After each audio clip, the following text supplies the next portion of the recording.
start by saying I'm super excited about today. I have a good sense of, if there's anything I have a sense of, it's the sacrifices that everybody in this sport makes to have the blessing of doing what we do, and especially the sacrifices our families make. And I know what it's like to be gone from my family multiple or all the nights of the week. And so I'm glad everyone could be here. Welcome. And I'm super excited to have everybody here. And if you're willing, I would love to only have questions from family members today. So if you want to whisper the question, then I'm happy to answer, and I'll take all questions, but I'll double gold star for family members that ask questions. Have you got it? Who wants to go first? Go ahead. Will you say your name?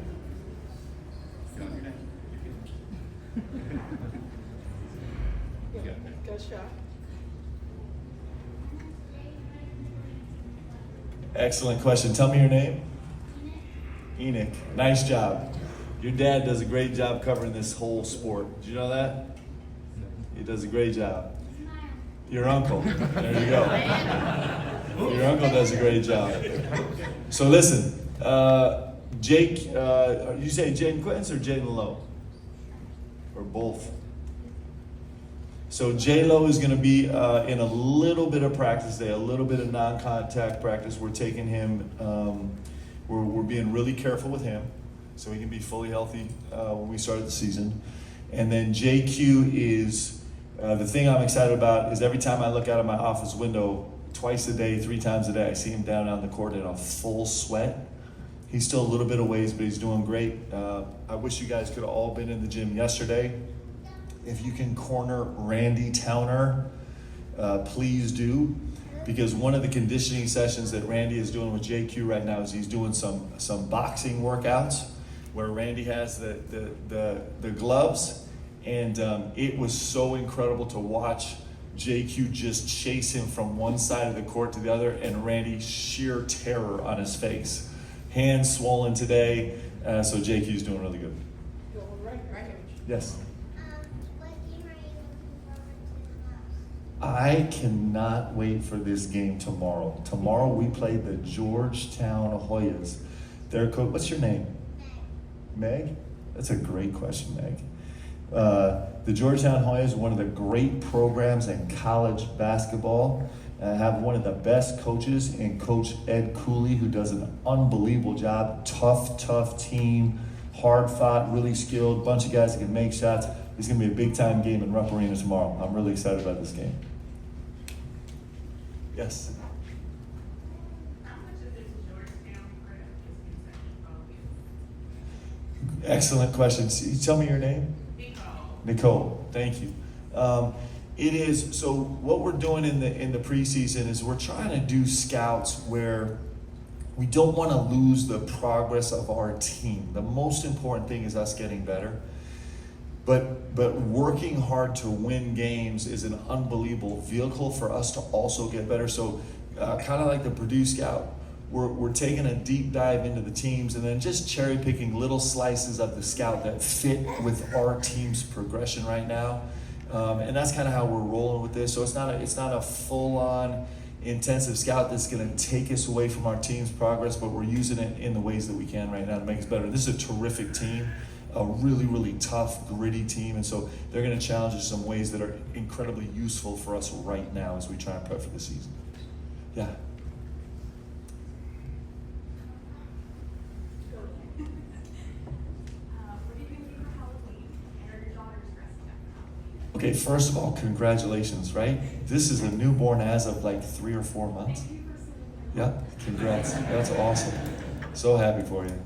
And you know what? There's something coaches and media members alike know, and that's this idea of being on the road and having a race home for this. So that's incredible. What a great story. I'll be honest with you, I don't even, today's the 29th, Halloween is in 2 days. I hadn't thought about that until you asked the question. The girls have traditionally gone super casual. They just end up wearing a jersey. That's been the family tradition, so we'll see if that continues this year. Yes? Yes, after watching the Duke game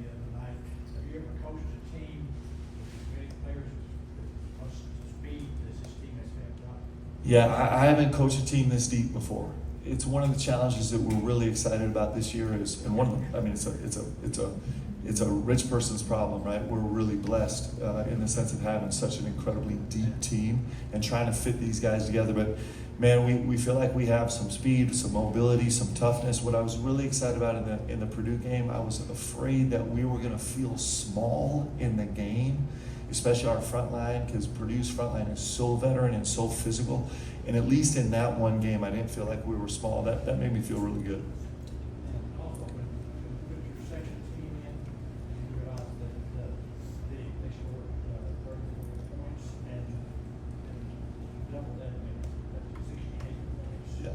65. Yeah, we have, we're really blessed, and I don't know what the second team looks like. Actually, I really don't. One of the fun complications we're gonna have this season is we usually kind of have some semblance of a first group, second group on the floor where we can get specific about our play calling. So sometimes, like our starting unit will have a whole different play call sheet than kind of the unit that ends up playing some of that middle of the game minutes. And now we're going every play with every single person, every single group on the team, because it's just, I think we're gonna have enough movement that it's gonna keep it really fun. How did you turn the Purdue game into a teaching moment? Yeah, so we love to cherry pick what we do well and confirm that. So there were a lot of great teaching moments in it. One, I was really proud of us on the glass in terms of our measurable effort. So we were a 90% wedge and a 91% hit and go get. And that's a real tribute to what our guys have worked on over the last 15 weeks or so. And so I was really proud of that and happy for our guys. And so we spent a lot of time talking about that. I felt like we leaned into us, so we spent a lot of time looking at the clips where even though the possession might have been messy on the offensive side, we kind of fixed it eventually by doing something that was in our personality. We spent a lot of time talking about that. We talked about contesting shots where we had success and where we didn't. Our contest 100 numbers weren't great. It was 68%. A lot of that was because of fouling. So, that part we're still working on. It's a work in progress, but kind of just going through the things, really emphasizing the things we did well and giving context for the places where we can grow. The little one, wait.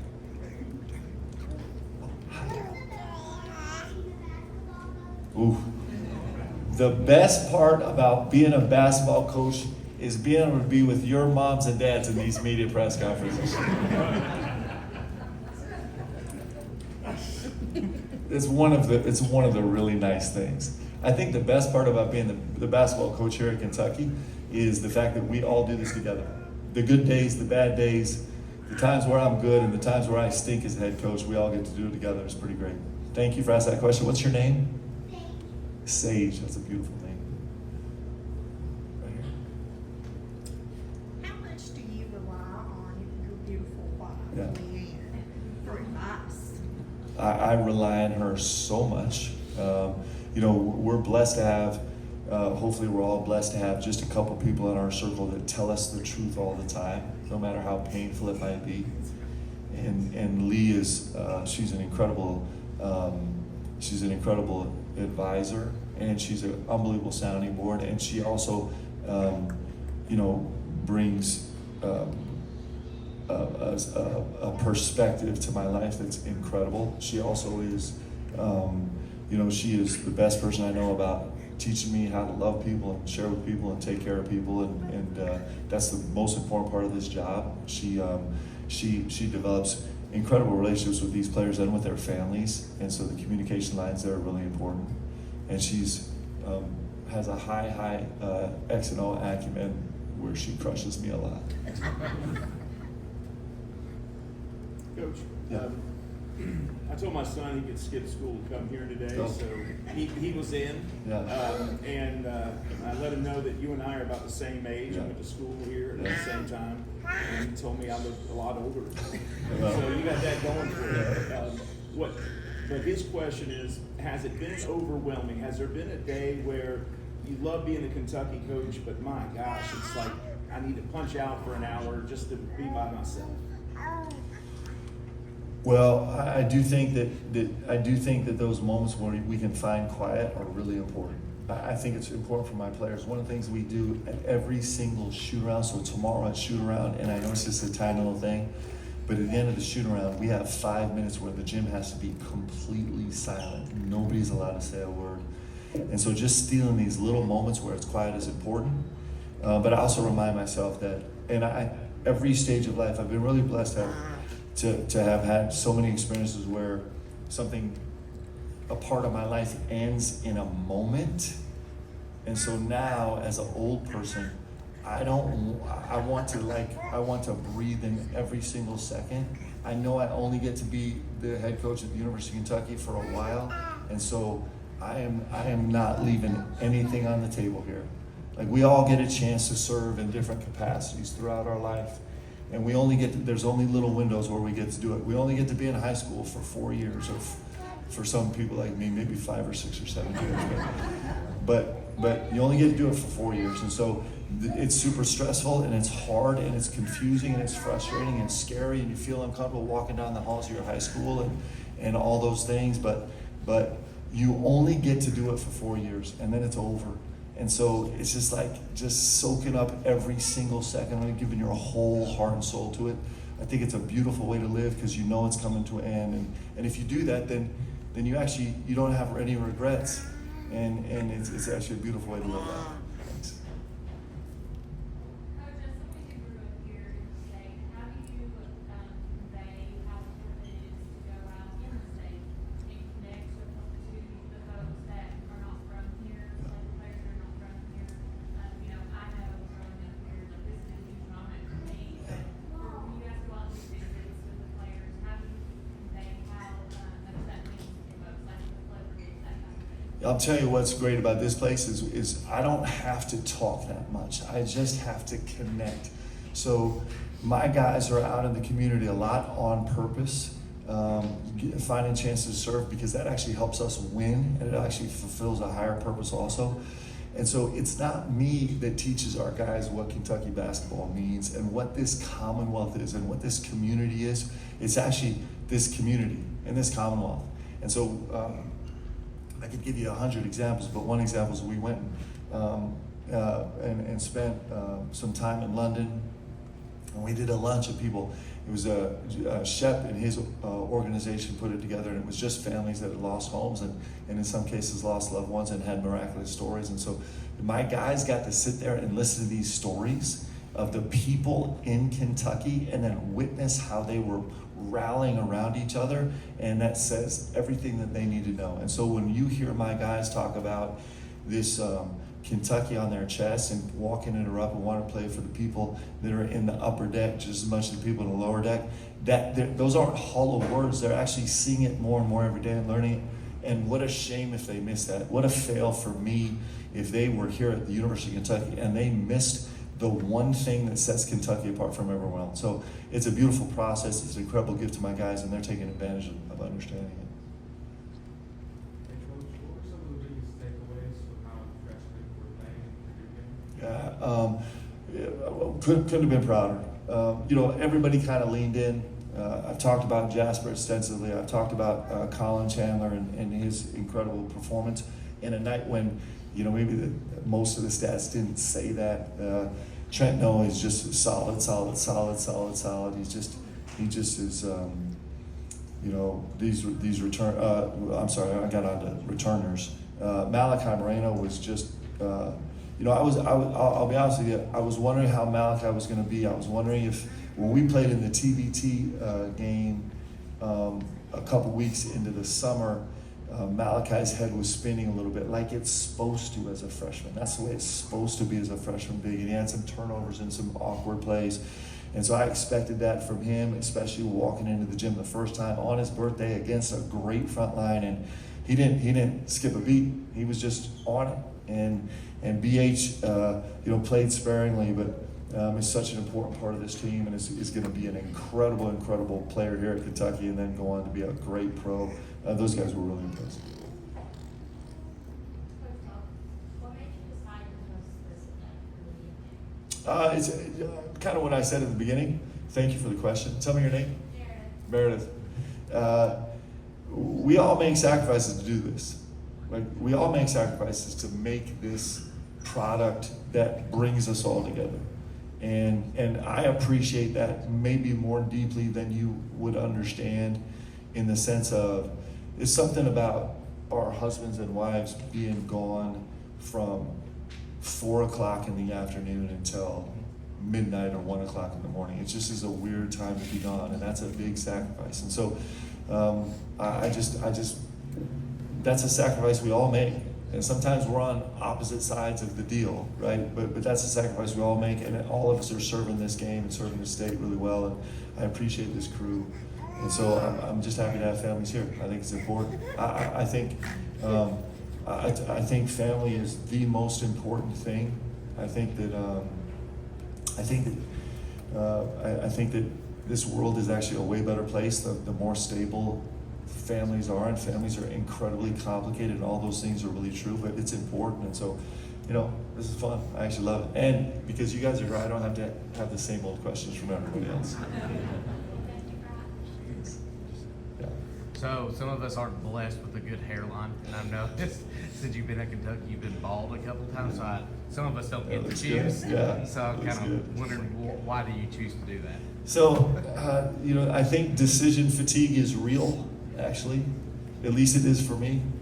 And so, as ridiculous as it is, I just do it. So, one, because I don't have to look in the mirror too much, because sometimes looking in the mirror can be depressing for me. And two is because it just makes my life super simple. I don't have to go anywhere to get my hair cut. I do it myself. It takes me like 3 minutes, and it's fantastic. And I'm happy to cut up anybody in here that wants to. But I do think that I think we're in a process of trying to limit the decisions that we make, because I think decision fatigue is real, and we're going to try and save them for the really big ones. Yeah. So I really liked the denim purse that you had made for Leanne.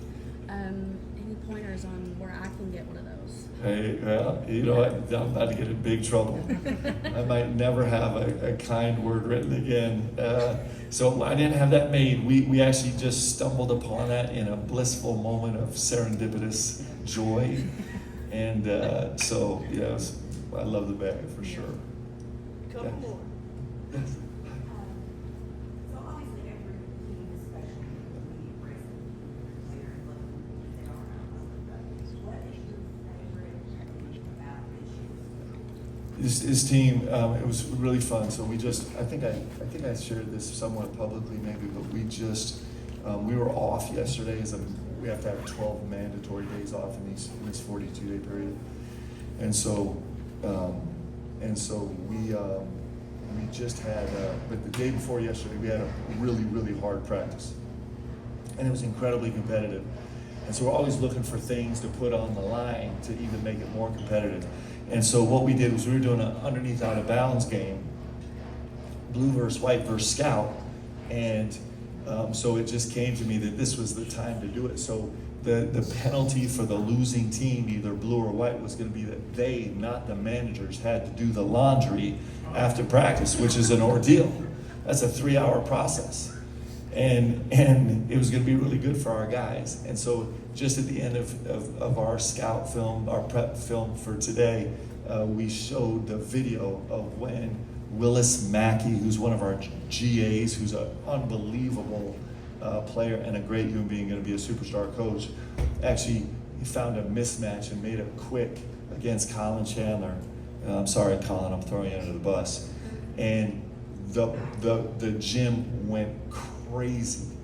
I had Coach McLean, running around in circles like Jim Valvano looking for someone to hug. And I had managers jumping up and down and crying and laughing and celebrating. And all of that comes back to the beautiful competitive nature of this team. This team has a competitive nature.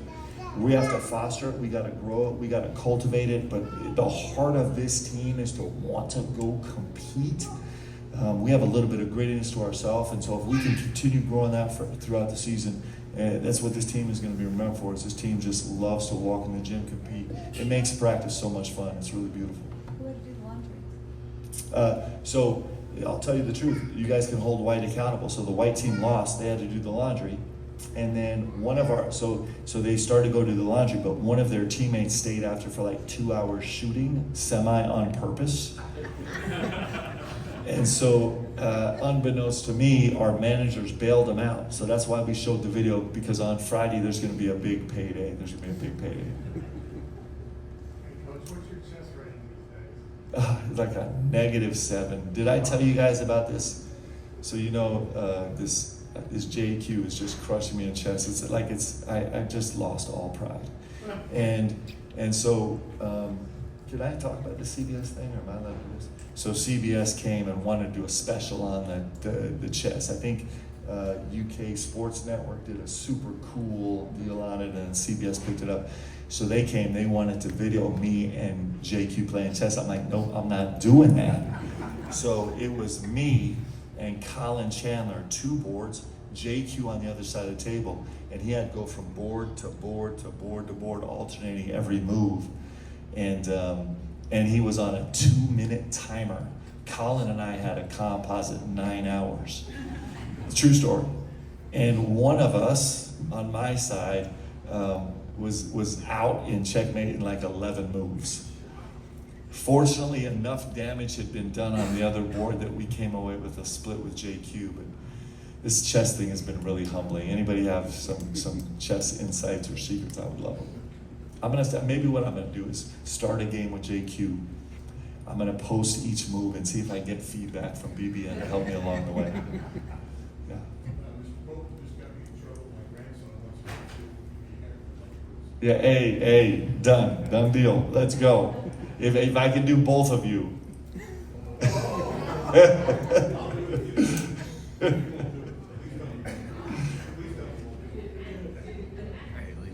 It's a lot of pressure. You know, this is a pressure-filled room right here. Nobody gets out alive. Yes. Thanks for the time. This is awesome. Yeah. As you talked about in your film breakdown about not wanting to be getting practices, just be drills. Yeah. Kind of wanted to build that. And I think you were talking about some things you were doing, but I think for a lot of the coaches out there, when we first get our team, man, we just want to go. Yeah. We just want to teach them, we want to keep coaching up, we don't want any interference, we want to go. And I want to know how you're managing those, that drill, and also just like how do we build the unity? How do we get guys on the same page? Yeah, I wish there was a specific answer. I mean, as a general philosophy, I'm a little bit non-traditional in that I'll show the guys the big picture like live early so they can have some context and then go back and do breakdowns and kind of go back and forth and back and forth. So I do that a lot. And we found ways to find, in the simplest things, like we finished a practice the other day doing a high school or like a 6th grade summer camp relay, trying to win. So even in silly drills like that, we can build camaraderie. But it's like a cocktail. I don't think it's a science. I think it's super artistic. Just taking in as much data as you can and trying to find a feel and listen to your guys the best you can and get it as right as you possibly can. So I think the adults in the room could probably ask questions all day, but Yeah. my guess is the kids are ready to watch the basketball. Let's go. Awesome. So if everybody could go in through the visiting team tunnel and sit in the stands behind the 2 team benches, that's your area to hang out and watch practice. Hey, I want to thank you guys all for coming, sincerely. And families, again, I'll say it for the 3rd time. I'm incredibly grateful for the sacrifices you make so that we can do this whole thing. Thanks, guys.